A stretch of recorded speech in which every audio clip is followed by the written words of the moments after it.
क्या विदाउट जे advance qualify किए हम आईआईटी में पढ़ सकते हैं? क्या आईआईटी कानपुर जैसे टॉप आईआईटीज के टॉप कंप्यूटर साइंस डिपार्टमेंट में जे एडवांस को क्वालिफाई किए बिना एडमिशन हो सकता है?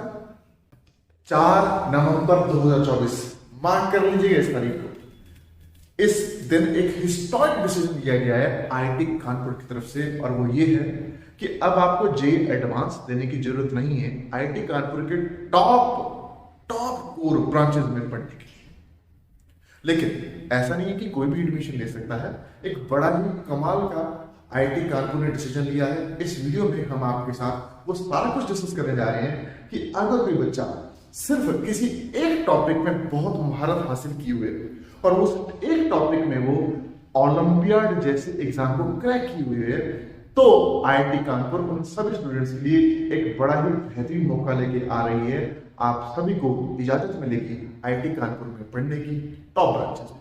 किस तरीके से वो अब हम आपके साथ शेयर करने जा रहे हैं। आईआईटी कानपुर द्वारा शेयर किया गया एक पीडीएफ है, उसमें जो सारी अनाउंसमेंट है हम आपके साथ शेयर करेंगे कि किस तरीके से आप ओलंपियाड्स को क्रैक करके आईआईटी कानपुर के टॉप ब्रांचेस में पढ़ सकते हैं। ध्यान से समझिएगा, ये जो वीडियो हम आपके साथ शेयर कर रहे हैं इसमें जिन ओलंपियाड की हम बात कर रहे हैं, ये ओलंपियाड्स गवर्नमेंट द्वारा लिए जाते हैं and Tata institute of fundamental research and IIT Bombay इसे कंडक्ट कराता है। हम यहाँ बात करेंगे मैथ्स ओलंपियाड्स की, फिजिक्स ओलंपियाड्स की, केमिस्ट्री ओलंपियाड्स की, बायोलॉजी ओलंपियाड्स की and so on. In Olympiads को जो गवर्नमेंट ऑर्गेनाइज कराती है, इनमें हम सबसे प्राइम टारगेट रखेंगे मैथ्स ओलंपियाड के ऊपर। मैथमेटिक्स ओलंपियाड में अगर आप जानते ही होंगे, अदरवाइज हम आपके साथ शेयर करते हैं, आपको सबसे पहले प्री आरएमओ क्वालिफाई करना पड़ता है, फिर आप आरएमओ क्वालिफाई करते हैं, फिर आप इनमो क्वालिफाई करते हैं एंड फिर आपकी सिलेक्शन होती है आईएमओटीसी के लिए। जी हाँ, international maths olympiad training camp के लिए। जी हाँ, उन बच्चों जो आईएमओटीसी के लिए सिलेक्ट होते हैं, उन बच्चों के लिए आईआईटी कानपुर ने कुछ सीट्स को अलॉट किया है जिनमें वो जाके अप्लाई करके एडमिशन ले सकते हैं। तो चलिए इस वीडियो को शुरू करते हैं। इस वीडियो में हम आपके साथ शेयर करने जाएंगे सबसे पहली चीज कि वो जो नोटिस आया है आईआईटी कानपुर की तरफ से, उसमें क्या है, admission to BTech and BS programmes through olympiad at IIT Kanpur. ठीक है जी। अब इसमें अगर मैं कॉमन एलिजिबिलिटी क्राइटेरिया की बात करूं तो ये वही है कि एक स्टूडेंट क्लास 12 पास आउट होना चाहिए एंड वही सारे क्राइटेरिया जो पिछले साल तक भी थे। तो ये सब आप नीचे दी गई पीडीएफ, हम इस पीडीएफ को शेयर कर देंगे, उस पीडीएफ में आप देख सकते हैं। हम मेन बात पे चलते हैं कि कितनी सीट्स हैं हमारे पास। आइए बात करते हैं। सबसे पहले सबसे इंपॉर्टेंट चीज यहाँ पर मैं बात करूं, biological sciences and bio engineering में हमारे पास 2 सीट्स हैं, लेकिन उन बच्चों के लिए जो बच्चे biology, physics, chemistry and maths olympiad को क्वालिफाई किए हैं।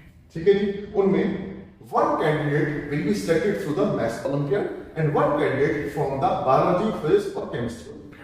मतलब यहाँ पे मैथ्स ओलंपियाड वाले के लिए एक सीट की एलिजिबिलिटी है। आगे चलते हैं।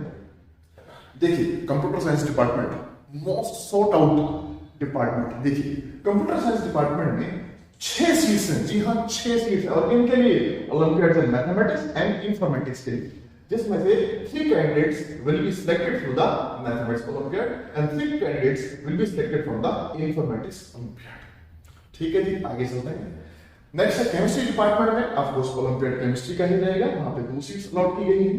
इकोनॉमिक साइंसेस में ओलंपियाड इन मैथमेटिक्स वाले बच्चों के लिए 3 सीट्स अलॉट की गई हैं and maths and stats department में आपके पास ओलंपियाड इन मैथमेटिक्स वाले बच्चों के लिए 4 सीट्स को अलॉट किया। अब आगे चल मैं बात करूं तो आप नोट करेंगे ये हम टोटल सीट्स टेबल गिन लेते हैं। देखिए, अगर मैं सिर्फ मैथमेटिक्स को टारगेट कर रहा हूं तो वहां पे अगर मैं बात करूं तो 4 सीट्स हैं आपके पास मैथ्स एंड स्टैट्स डिपार्टमेंट में। उसके बाद आपके पास 3 सीट्स हैं आपके पास इकोनॉमिक्स डिपार्टमेंट में। मैथ्स वालों की बात करें 7 हो गए यहाँ पे। ठीक है जी। यहाँ पे आपके पास 3 सीट्स हो गई हैं हमारे पास कंप्यूटर साइंस डिपार्टमेंट में एंड 1 सीट हो गई है हमारे पास biological sciences and bio engineering में। मतलब टोटल 11 सीट्स। अगर आप जानते हैं आईएमओटीसी के बारे में, ठीक है जी, आईएमओटीसी ये जो ट्रेनिंग कैंप है इसमें 35 स्टूडेंट सेलेक्ट होते हैं। मतलब उनमें से 11 स्टूडेंट्स की तो यहाँ पे पक्की सीट अलॉट हो ही चुकी है। लेकिन ध्यान रखिएगा, अब ये नहीं कि वहां पे ज्यादा कंपटीशन है, क्योंकि वो जो 35 स्टूडेंट्स सेलेक्ट होते हैं आईएमओटीसी के लिए, उसमें कई सारे बच्चे क्लास 10th के होते हैं, क्लास 11th के भी होते हैं। ये उन बच्चों के लिए है जो क्लास 12th में होंगे, मतलब कंपटीशन और कम हो गया है।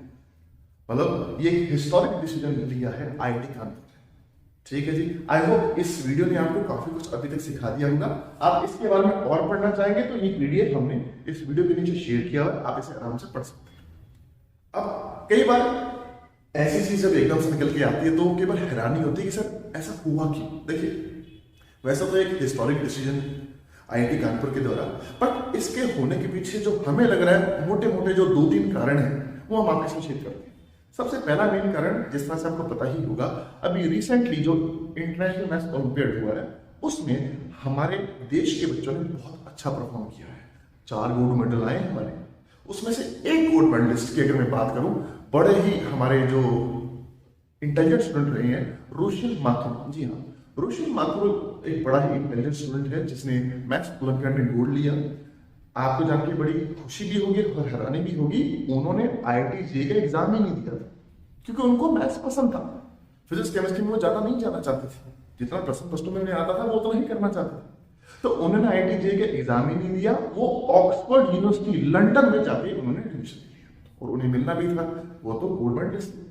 ठीक है जी, लेकिन इससे नुकसान किसका हुआ? नुकसान हुआ हमारे देश का, हमारी आईआईटीज का, कि इतना इंटेलिजेंट बच्चा हमारा हमारे देश से बाहर जाके पढ़ेगा और अब वहीं सेटल हो जाएगा, मतलब ब्रेन ड्रेन वाली बात होगी। तो पहली बात तो ये कि हमारी आईआईटीज ने एक बड़ा ही अच्छा स्टेप लिया है कि ऐसे इंटेलिजेंट स्टूडेंट्स हमारी आईआईटीज में ही रह के पढ़े, तो उनके लिए बड़ा बेहतरीन मौका रहता है। और अगर मैं अगले पॉइंट की बात करूं ये स्टूडेंट्स, तो वो ये है कि रिसेंटली हमारे जितने भी क्लोज फ्रेंड्स हैं आईआईटीज में, जो आईआईटीज में प्रोफेसर हैं, उनसे जब डिस्कस हो रहा होता है कि कैसे स्टूडेंट्स आ रहे हैं आजकल, किस तरह से सारा हिसाब किताब चल रहा है, तो उनसे सुनने में ये मिला है कि जो जो बच्चे जे एडवांस क्वालिफाई करके आते हैं, इंटेलिजेंट तो सभी होते हैं, लेकिन कुछ कमी सब में अभी भी है।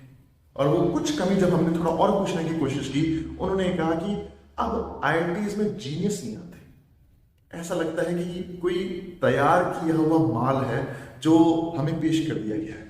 हमें बिल्कुल ऐसे बच्चे चाहिए जो जीनियस हो, एक नई प्रॉब्लम को सॉल्व करने का एक नया ही तरीका निकाल दें। और वो जीनियसेस एक्चुअली कैसे बनते हैं? ओलंपियाड्स के थ्रू बनते हैं, जिसकी वजह से एक बड़ा वेलकम स्टेप आया आईआईटी कानपुर की तरफ से। एंड तीसरा मेन जो रीजन मुझे समझ आ रहा है वो ये है कि जिस तरह से हम जानते हैं कि हमारी जो आईआईटी जेईई की कोचिंग होती है वो एक बड़ी परफेक्ट पैटर्न पे होती है, जहां पे बच्चों को एक शॉर्टकट तरीके से जल्दी आंसर तक पहुंचने का तरीका सिखाया जाता है। अब देखिए, ये तरीका ठीक है क्योंकि एग्जाम की ये डिमांड है, बट इस प्रोसेस के दौरान एक स्टूडेंट अपना वो जो जीनियस है किसी एक पर्टिकुलर सब्जेक्ट में, वो उसको निखार नहीं पाता। और क्लास 11th-12th ही वो टाइम होता है, या 9th 10th, ये ऐसे टाइम होते हैं जहां पे एक्चुअली वो स्टूडेंट एक पर्टिकुलर टॉपिक पे अपनी पूरी जान लगा के अपना जीनियस निखार सकता है। तो मुझे लगता है कि आईआईटीज ने इतना बड़ा ही वेलकमिंग स्टेप लिया है, ये सोचते हुए कि हमें कोई ऐसा कोई तैयार किया हुआ प्रोडक्ट नहीं चाहिए, हमें ऐसे स्टूडेंट्स चाहिए जो ओलंपियाड जैसे एग्जाम्स को भी बड़े आराम से क्रैक करने का माता रखते हैं। एंड ये स्टूडेंट्स मैं आपके साथ शेयर करता हूँ कि पिछले 10-15 साल के मेरे टीचिंग एक्सपीरियंस में जो मुझे समझ आया है वो ये है कि जितने भी स्टूडेंट्स को हमने मैथमेटिक्स कॉम्पिटिशन्स के लिए पढ़ाया, पूरे इंडिया की जो टॉप मैथमेटिक्स कॉम्पिटिशन्स है, स्पेशली ओलंपियाड्स, उसमें एक बड़ा ही स्ट्राइकिंग चीज निकल के आती है, हम आपके साथ शेयर करते हैं। और वो ये है कि एक्चुअली में बच्चा जब क्लास 11th-12th में होता है और ओलंपियाड की तैयारी विद आईआईटी जे की प्रिपरेशन करना चाहता है, तो वो बच्चा अपना एक बड़ा कीमती समय ओलंपियाड की तैयारी को देता है, जिसमें उसको पता होता है कि क्योंकि मैं एक सब्जेक्ट को ज्यादा टाइम दे रहा हूँ तो बाकी 2 सब्जेक्ट्स मेरे वीक रह जाएंगे और शायद मेरा आईआईटी जेईई में उतना अच्छा रैंक ना आ पाए, शायद रैंक ही ना आए। लेकिन उस बच्चे को चाहे वो ओलंपियाड निकाल भी ले, उस बच्चे को कभी भी अपना ड्यू नहीं मिलता, क्योंकि हमारे देश में ओलंपियाड क्वालिफाइड लोगों की इतनी कीमत नहीं जानी जाती। सो मैं बड़ा थैंकफुल हूँ उस इंसान का जिसने हमारे ओलंपियाड क्वालिफाइड बच्चों के लिए इतना अच्छा स्टेप लिया। एंड आई एम होपिंग ये एक नए सवेरे की शुरुआत है और कई सारे हमारे अच्छे ओलंपियाड क्वालिफाइड कैंडिडेट्स अब आईआईटीज में जाके पढ़ेंगे और हमारे देश का नाम और रोशन करेंगे। एंड यहाँ पे मैं एक स्ट्राइकिंग बात जो शेयर करूंगा वो ये है कि ये गोल्डन अपॉर्चुनिटी है स्पेशली उन स्टूडेंट्स के लिए जो किसी एक टॉपिक में बहुत अच्छा पढ़ते हैं। फॉर एग्जांपल मैथमेटिक्स की मैं बात करूं, जिनको मैथमेटिक्स के प्रति प्यार है और वो मैथमेटिक्स में बहुत पढ़ना चाहते हैं, ओलंपियाड बड़े आराम से क्रैक कर लेते हैं। अब वो बच्चे बहाना नहीं लगा सकते कि मैं IIT इसलिए नहीं गया क्योंकि मेरा फिजिक्स अच्छा नहीं था या केमिस्ट्री अच्छा नहीं था। मैथ्स अच्छा है आपका तो आप मेहनत कीजिए, ओलंपियाड क्रैक कीजिए, IMOTC तक पहुंचिए, IIT कानपुर आपका वेट कर रहा है। सो अब मैं बात करूंगा उन सभी पेरेंट्स से जिन पेरेंट्स के बच्चे इस वक्त 7th 8th 9th या 10th में हैं। डियर पेरेंट्स, अगर आप चाहते हैं कि अभी से आपके बच्चों को इतने अच्छे एग्जाम ओलंपियाड की तैयारी कराई जाए, वो बच्चे अपने जीनियस को पहचान सकें और अभी के अभी मैथमेटिक्स ओलंपियाड को क्रैक करने के लिए तैयार हो जाए, तो आप नीचे दिए गूगल फॉर्म को भर के हमसे इन टच हो सकते हैं। आपने जस्ट गूगल फॉर्म को भरना है, नीचे दिए हुए गूगल फॉर्म को आप भरेंगे, हमारी टीम आपको कॉल करेगी एंड फिर आपके जो बच्चे हैं उन सभी के लिए करिकुलम पूरे अच्छे से तैयार कर दिया जा चुका है। उस करिकुलम के जरिए चाहे वो बच्चा 7th में हो, चाहे 8th में, चाहे 9th में या 10th में, उस बच्चे को ओलंपियाड की तैयारी का जो पूरा का पूरा जिम्मेवारी है वो हम लेते हैं एंड आई एम होपिंग कि वो बच्चा इन फ्यूचर आपको ओलंपियाड क्रैक करके दिखाएगा। So with that being said, हम इस वीडियो को ये खत्म करते हैं and all the best for your future.